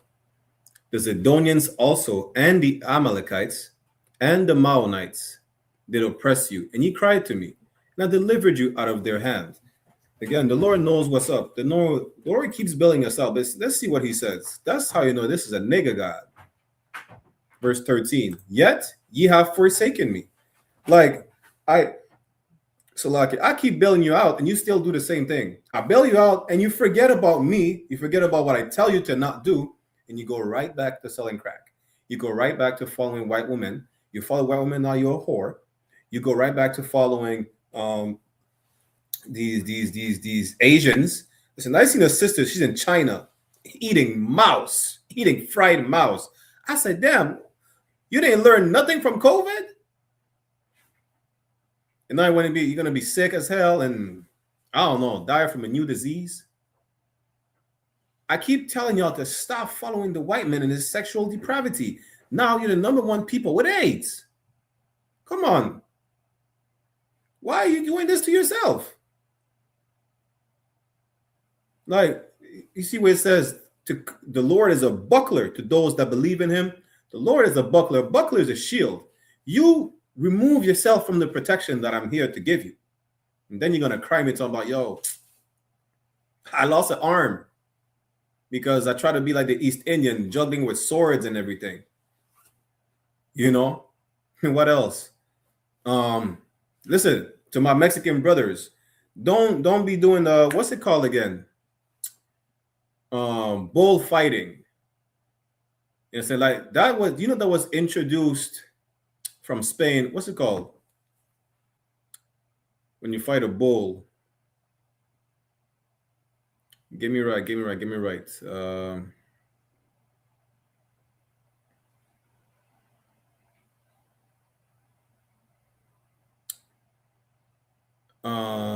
Damn, I forgot. The point is this. Toreador. That's what it is. Toreador. Bullfighter. You know that come from Spain? Our people is so compassionate. You think Mexicans like, fighting bulls in the ring? They don't. That's like, Spain brought that over there.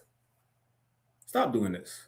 You ain't gonna complain, man. I got gored by a big ass bull. I got gored by Angus steak. I got gored by carne asada. I mean, I did tell you to not follow the white man, but you're in the cartel. I did tell you not to follow the white man, but you eat chicharrones. All you had to do is to not eat the chicharrones, right? That's all you had to do. But you refuse. I understand they force you to do it. I understand it comes from slavery, but you just have to stop. You know what you have to do? You have to love the Salvadoreños. Because what, y'all beefing over a football match? Love the Salvadoreños.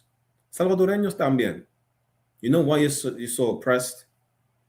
Because you have to love one another. We have to love the Guatemaltecos. The Haitians and the Dominicans, y'all have to love each other. That's the solution. The solution is to come back to following the law. And you can't follow the law if y'all don't love each other. I'm giving you the solution. I gave y'all the blueprint. Y'all just forgot that y'all had the blueprint. You know what's crazy too? Every single one of y'all have the blueprint in their house. You just go to a people that stole the blueprint, that appropriated themselves the blueprint. It just don't even read what's on the paper. You put a magazine in between and it say, yes, God loved everybody. That's not in the blueprint. The blueprint said separate. You'll be fine.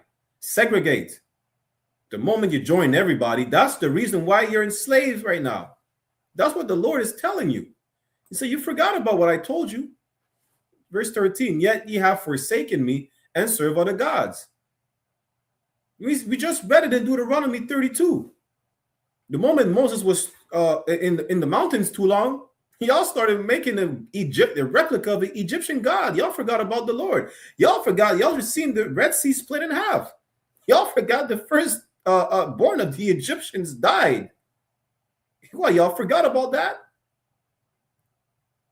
Listen, at this point, then you have to make a whole tape or documentary with the number of captivities we were in because we have forsaken the Lord and served other gods. Because that's the only reason we went into captivity. We forgot about the Lord. Solomon married heathens and served their gods.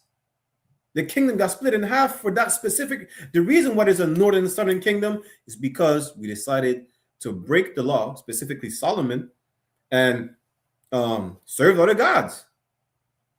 That's why there's a northern and southern kingdom. You understand?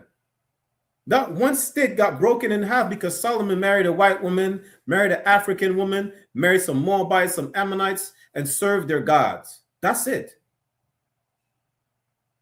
Come back to serving the Lord, man. Follow the law, love one another. That's all we have to do. You understand? Matter of fact, love one another to the point, I know y'all know y'all can love one another. You know why? Because here's a perfect example I know. When you say you can't love Mexicans, you're a hypocrite and you're just lying to yourself. Because that's how you talk to do in the white man's society. You Mexicans, you say y'all can't love black people because of whatever the Spaniards put in your head. I know you're lying to yourself. You know why? Because you learn how to do hip hop, and you black people, y'all Google all the Mexican recipes. Stop using Google and the white man's tools to learn from a brother or sister. You know what you do? You get yourself a Mexican wife. You go see a Mexican neighbor and you exchange recipes together. Shit. I asked to be invited to the carne asada. Have a carne asada. Say, yo, can I reach? Yo, what's the spice you put in there? Yo, that's it good as hell. Don't go to, what's it called again?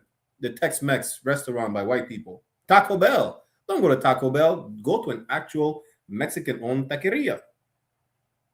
Just ask to be taught how to make some goddamn birria.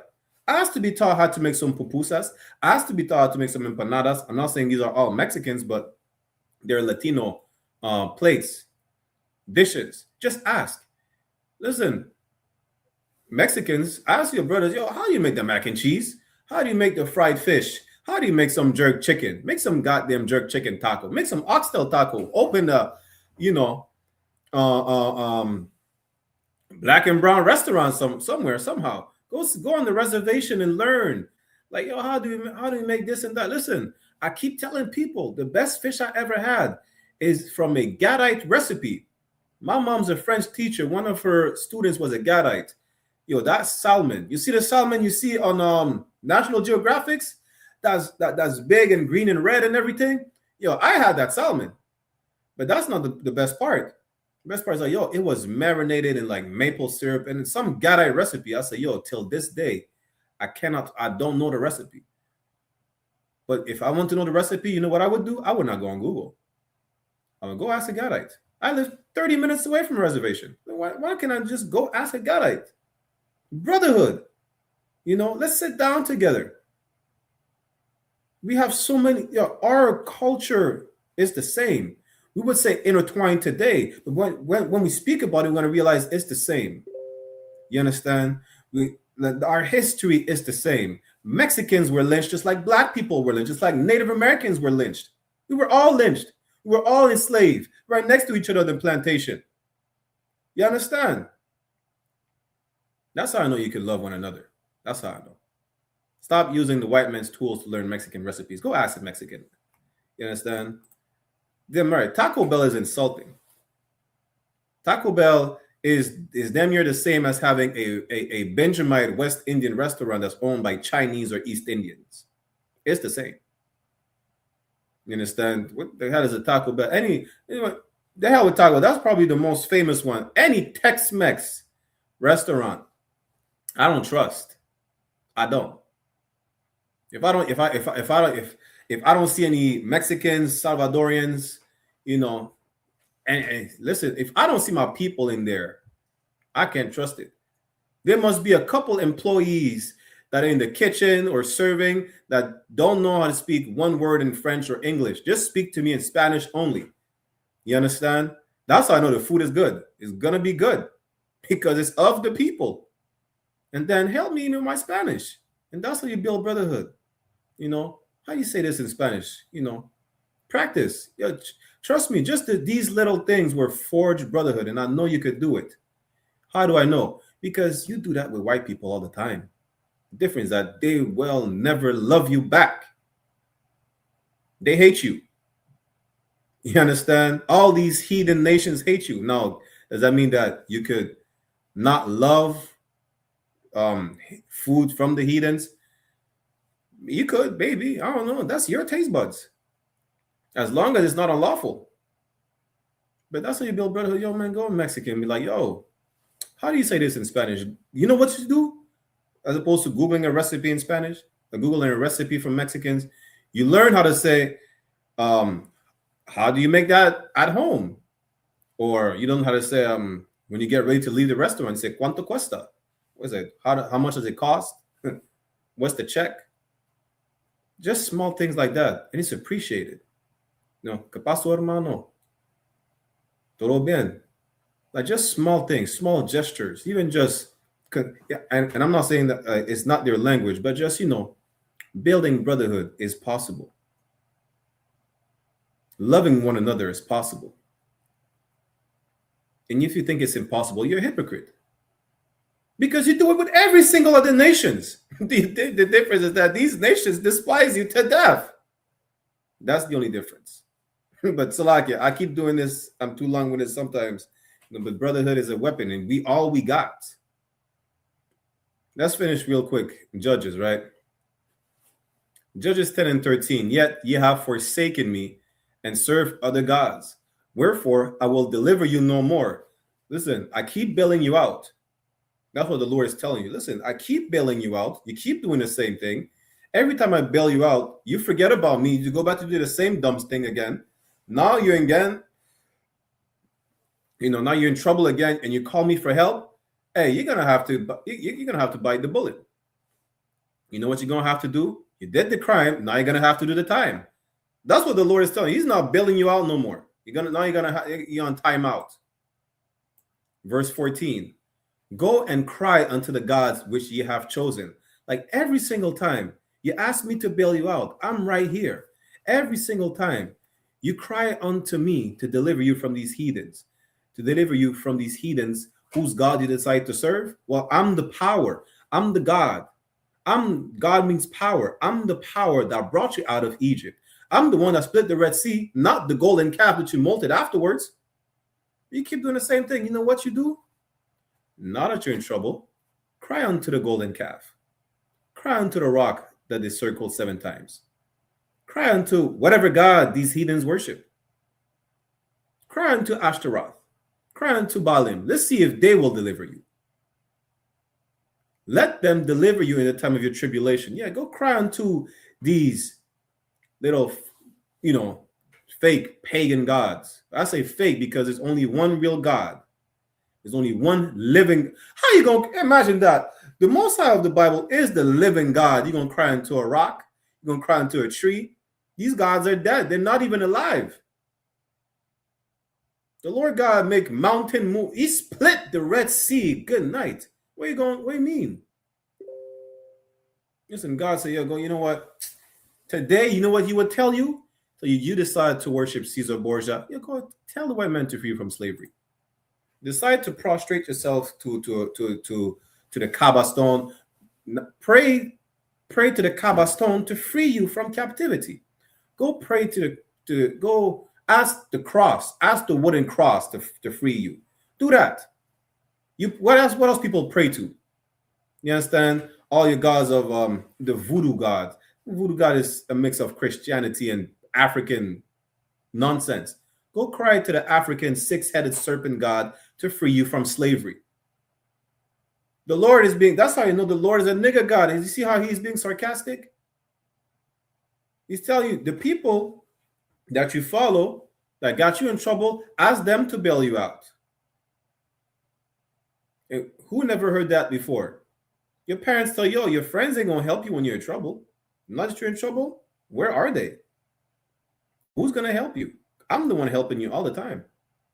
Go cry unto these other gods, man. Let's see if they help you. Verse 15. And the children of Israel said unto the Lord, we have sinned. Like, I know. We're repenting. We're like, listen, we're sorry. I know I messed up again. We're sorry. We messed up. We should not have done that. We should not have married these white women. We should not have bowed down to the Rubik's Cube. We should not have, went to the Christian church. We should not have done that. Or worship the spirit of the ancestors. And listen, people today, you can make a cult out of a phone. This will be a new god today. You will go in captivity for worshiping a phone today. Cry unto the Lord. I apologize for worshiping Samsung, iPhone, Google Pixel. Literally, that people do all the time. You understand? We apologize for worshiping the sun. When you created the sun, what is the sun doing for us? Salakia. Do thou unto us whatsoever seemeth good unto thee. Deliver us only, we pray thee this day. And you have the gall and the audacity to tell God, listen, just free us. Whatever you want to do to us, we'll take the punishment. Just free us. What do you mean? You're not in position to make demands. But you still do. Just like any children. You tell your parents, whatever punishment I got to take, I will take the punishment. Just come bail me out. Come pick me up. I'm stranded somewhere. I'll take the punishment. You want to take my phone for the rest of the week? You want to not let me out of the house? I don't care what is the punishment. I will take it. You understand? And that's what we've been doing with the Lord all the time. Whatever punishment, anything. Listen, take away all my riches. I don't give a damn. Just free us from captivity. Free us. That's all we're asking for. And imagine that. Again, you have the audacity to ask anything to the Lord when he asked you only one thing is to obey. He didn't ask anything else but to obey. And none of these laws, statutes, and commandments are grievous. What's that? 1 John 5:3. The laws and the commandments are not grievous. They're not difficult to obey. You have sex with that woman, that's yours for life. You have sex with another one, both of them are yours for life. You can't divorce. You can't divorce one because you want the other. You have to keep them. Says you have sex with that man, that's your man for life. Don't be out here being a whore. There's so many flavors. There's 12 tribes. Good night. There's so many flavors out of these 12 tribes. You going out to sleep with a heathen? They're disgusting. What do you mean? You're going to go to India, worship the rat god. The rat god did not split the Red Sea in half. The rat god is not making sure that, he's watching over you when you can't pay your rent. The rat is probably infested in your walls, though, because you know why? You decide to worship him. And now he's right next to you. When the Lord will make sure that there is no rats next to you. You have to worship the Lord, not the rat in the wall. You get the point. The Lord, listen, the Lord is not playing with this, man. And you keep doing the same thing over and over again. It's time to break the cycle. I'm going to get 2 more precepts. Then we're going to end the class, right? Judges chapter 10, verse 16. And they put away the strange gods from among them. They broke the cycle. How? By going back to the Lord. By stopping following these heathens. That's how you break the cycle. You stop doing what you're doing wrong. What are you doing wrong? Is following after the heathens. That's what you're doing wrong. In worshiping their gods. Adopting their custom. That's what's wrong with you. You understand? That's what's wrong with you. And you know it. They know it. Everybody knows it. But you keep doing it over and over again. And that's how they got out of captivity. I won't say that's how they were brought out of captivity, because they didn't just get out free on their own free will. The Lord is bringing them out of captivity.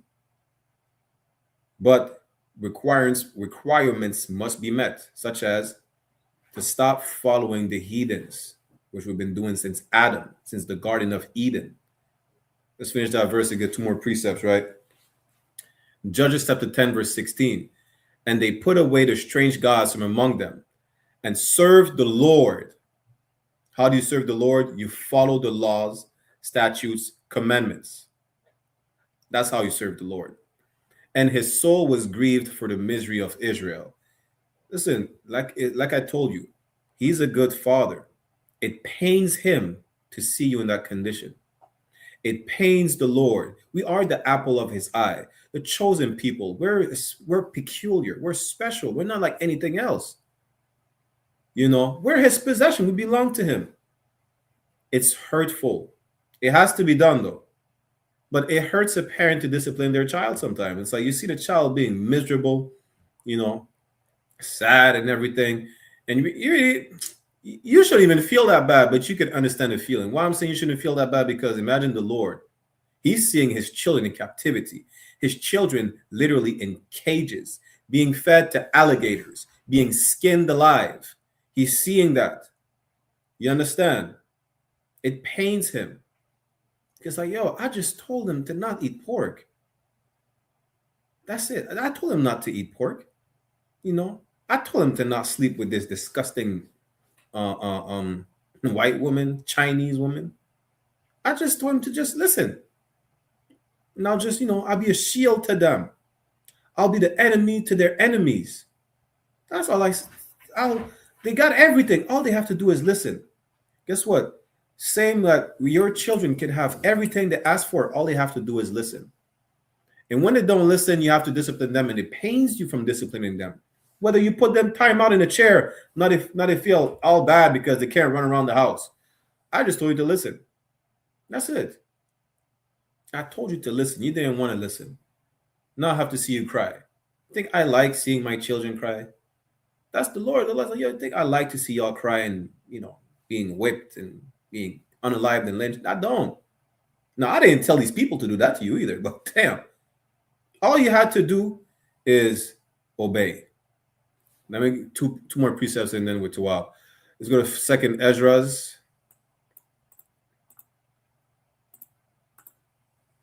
To water for everybody who rocked out with us. 2nd Ezra's chapter 13, start at verse 40. And what's the other precept I wanted? Salakia and Baruch.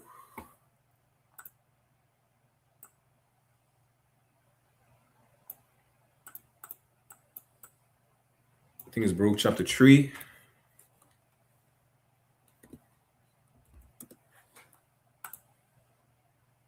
Second Ezra and Baruch.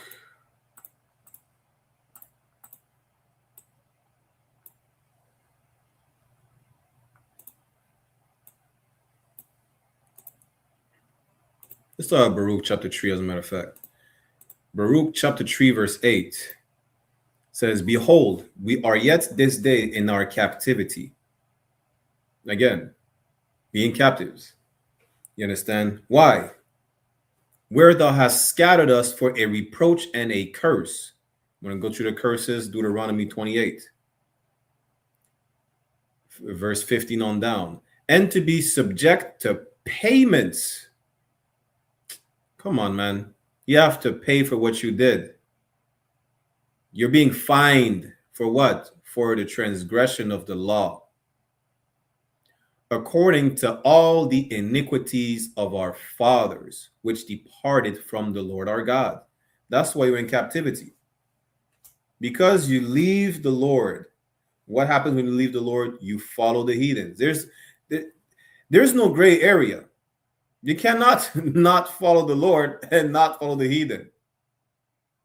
It's either or. There's no gray area. When you don't follow the Lord, you follow the heathen. When you don't follow the heathen, you follow the Lord. There's no either or. What, you're going to create your own God? You got that from the heathens. Every single God. You think, listen, people were worshiping rocks since the Roman Empire, since even before that. What do you mean? You're not. What you're doing is not special. The only thing that is special is to follow the law. That's special. That's peculiar. That's set apart. It's not like everybody else. Right? But we understand that we're in captivity because we stopped following the Lord. So how do we get out of captivity? There's no gray area. There's one or two ways. You follow the Lord. That's it. You understand? Can Baruch chapter 3, verse 8 also be used as a reincarnation precept? I see how you would say that.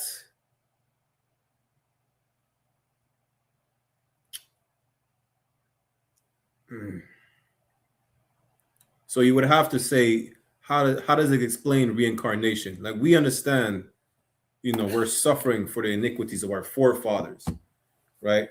But how do you explain that that's reincarnation? We know what reincarnation is, right? So I'm not sure if I would use that necessarily, because it just says for what happened in the past, right? For our past transgression. You know what?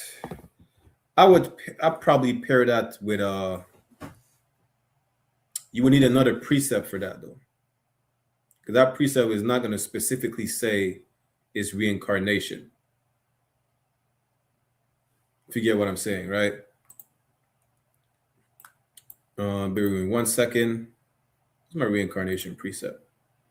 Yeah, Aizan asking me that question at the end of the class is unbrotherly. Now I'm playing with you.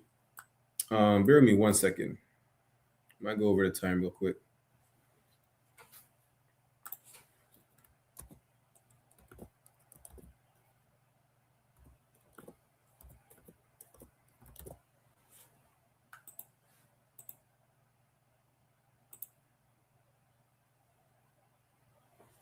Okay, there you go. I would use this precept.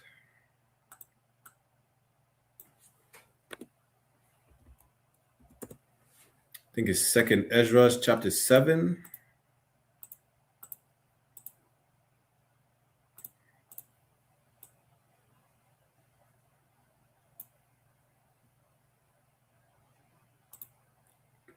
That's what you want to use.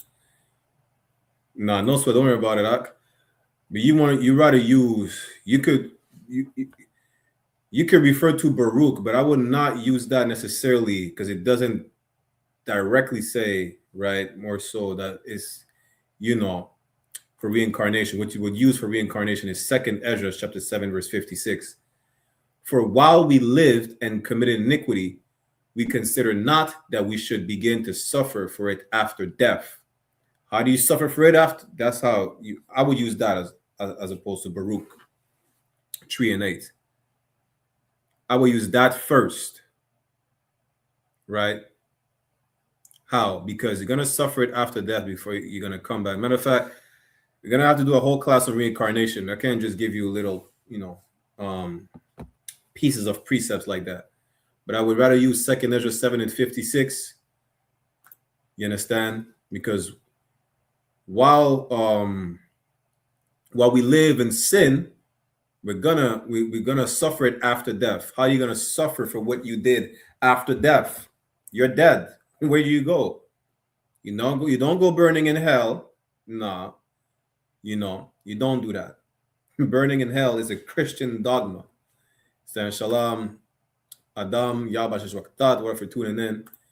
You understand? Right? We're gonna do a whole class on reincarnation. Reincarnation, heaven and hell. We might have to do a whole class on that. But I will use that precept instead. I'm going to give you another precept real quick before we finish Baruch and 2nd Ezra's. Is Ecclesiastes. I think it's chapter 3. Yeah. Ecclesiastes chapter 3.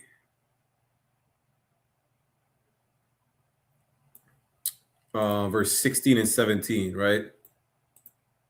Because those are precepts for the place of judgment, which what Christians and Catholics call hell, where you will suffer after you die. Ecclesiastes chapter 3, verse 16. And moreover, I saw under the sun the place of judgment. Was under the sun? The earth. That wickedness was there, and the place of righteousness, that iniquity was there. Verse 17. I said in my heart, God shall judge the righteous and the wicked. Both of them are being judged in the same place, under the sun, not on the ground, not above the clouds, but under the sun, on earth. For there is a time there for every purpose and for every work. So you're gonna be judged for that iniquity that you do while you live. And those, you could even use that as that precept for people who say you only live once. You don't. You're going to suffer it after death. Where are you going to go after death? In the place of judgment. Where is that? Under the sun, on earth. You understand? Now, that was a quick breakdown, Isaiah. We're going to go in depth. Not next week. Next week, the topic is We're All We Got, Part 3, with Officer Shayawan, special guest. But the week after that, we're going to get reincarnation and thing, right?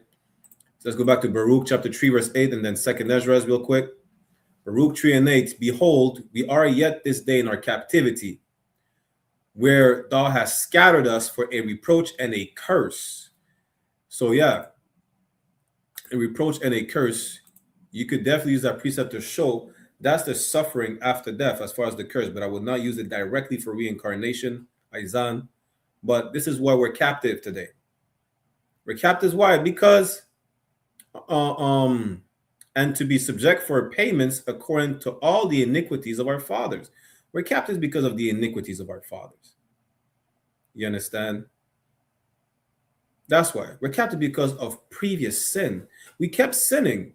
We kept being bailed out, and we kept doing the thing all over again, which is a cycle.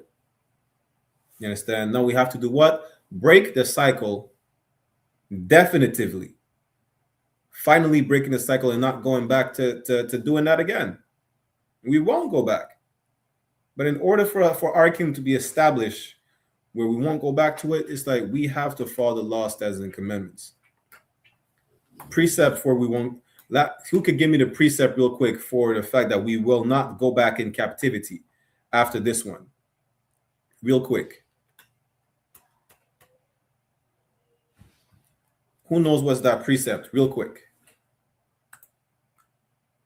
We will not go back in captivity ever. Ever again after this one. Who knows that precept?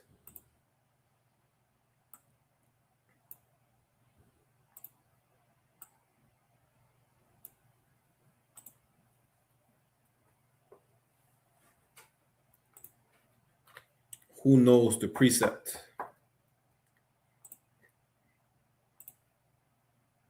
Matter of fact, I'm going to give it to y'all for time's sake. This Lamentations chapter 4, verse 22. The punishment of thine iniquity is accomplished. Is a future prophecy. O daughter of Zion, he will no more carry thee away into captivity. This is what you want. This is our last captivity that we're in. You understand? He will visit thine iniquity, O daughter of Edom. He will discover thy sins. We're under the Edomites right now, aren't we? Just so you know, this is our last captivity. You understand? Now, in the book of 2nd Ezra, I wanted to bring you to where the 10 tribes went to a land where no man dwelt to be able to follow the law, because they understood that they were brought captives. I think it's in the book of what? Either first or second Kings. I know it's chapter 17 though. First or second Kings, when the Lord removed us from Samaria and he replaced us with heathens. That's why that woman, that Samaritan woman, that's why Christ told us not to go into the way of the Samaritans, because we were removed from Samaria. Samaria was then inhabited by heathens. Now the 10 tribes, when they went to the land of Astarte? Now, what am I Astarte? Salakia. Arsareth, right? They said because they wanted to worship the Lord. There is no heathens around them to follow, right? Which is what we've been doing, following the heathens around us. So they went there unbothered, without any heathen influence. They followed the Lord until they stopped following the Lord and started worshiping the black Mexican dog, amongst other things, right? With that, we're going to clip the class right here.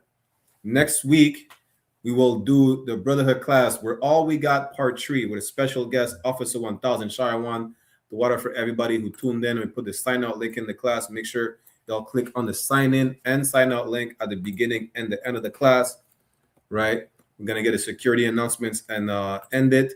Also, if you need to get in contact with us, the number for I.S.U.P.K. Toronto is 647-793-7844. 647-793-7844. For Montreal is 438-816-2578. 438-816-2578. Questions, inquiry about the school, how to join the school or whatnot, just give us a call, shoot us a text. We'll get with you. With that said, get a security announcement. Make sure y'all tune into the scripture breakdown class as well on One West online classes. And we'll see you next week, Israel. Shalom.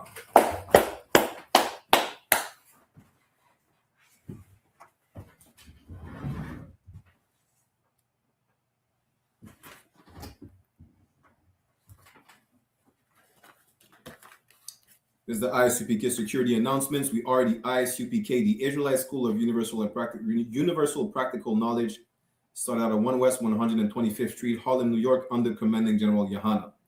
Rule for new brother and sister. When a new brother or sister comes into the school, they're off limits for 6 months. They are to be saluted only. They're here to shed themselves of the world. If they need transportation, the teacher will arrange it. After 6 months, if a brother or sister has an interest in a particular person, he or she must get permission from the head to speak to a brother or sister. There's another 6 months in which the brother and sister will court each other. After the 6 months period, the brother and sister will get permission from the head to marry. Tithes, which is a commandment. Numbers chapter 18, verse 21, and Malachi chapter 3, verse 8 to 10 means tenth in the Hebrew. Ma'ashara, 10% of every penny of any increase the Lord gives you, give to the treasury department or teacher. Priest fund, free will offering for priests, not mandatory, whatsoever amount you would like. Upcoming Holy Convocation. This Sunday, May 31st, before sundown, we have the Feast of First Fruits. You can read more about it in the book of Leviticus, chapter 23, verse 10 to 22. Reminder to all Akim or Aquatian, reminder to all brothers and sisters to check the bulletin board in the hallway of their school if they have a physical location. And if anyone wants to be a trooper in the school, to start wearing all black, boots, shirt, pants, headband, and scarf. But that's all. We'll give a courtesy salute to the brothers and a courtesy salute to the sisters. Minavijal Majam, which means to stand. We'll give a courtesy salute to the brothers. Minavijal Majam Shabbat. Majam, Barak, Yahweh Bahasham, Yahweh Shai Barakatam, meaning Yahweh, in the name of Yahweh Shai, bless y'all. Yajamata, means hands down. Sar, which means to turn and face the sisters. If you have any in your presence, we'll give them a courtesy salute as well. Minavijal Majam Shabbat. Majam, Barak, Yahweh Shamar, Alathan Bahasham, Yahweh Shai, and Yahweh, watch over y'all in the name of Yahweh Shai. Yajamata, hands down, class dismissed. Thwada Israel.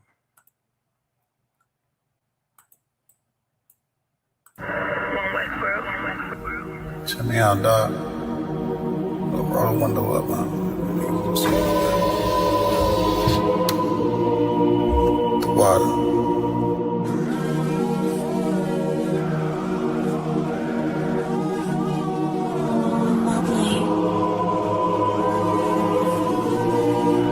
Ain't no better, dog, brother.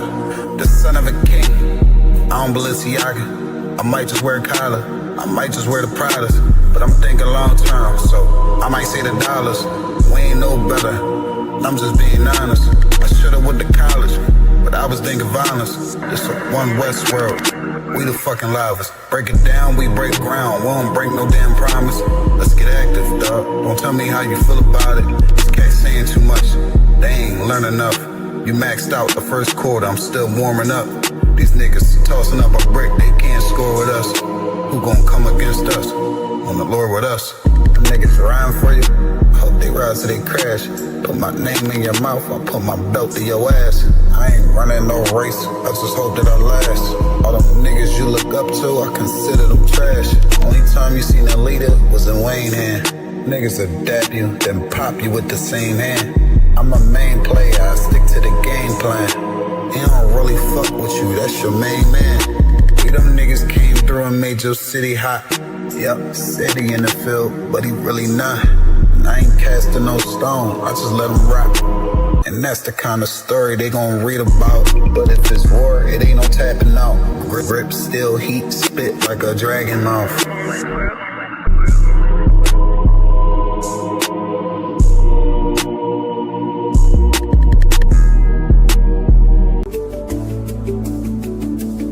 Hey, listen, brothers and sisters, man, if you like what you hear, hit the subscribe button, man. Subscribe to this channel. And also, please, go to isupk.com and pay your tithe. Drop me some cash so we can move around this planet like we need to, man, and do the things we need to do. They're one West. They're one West. They're one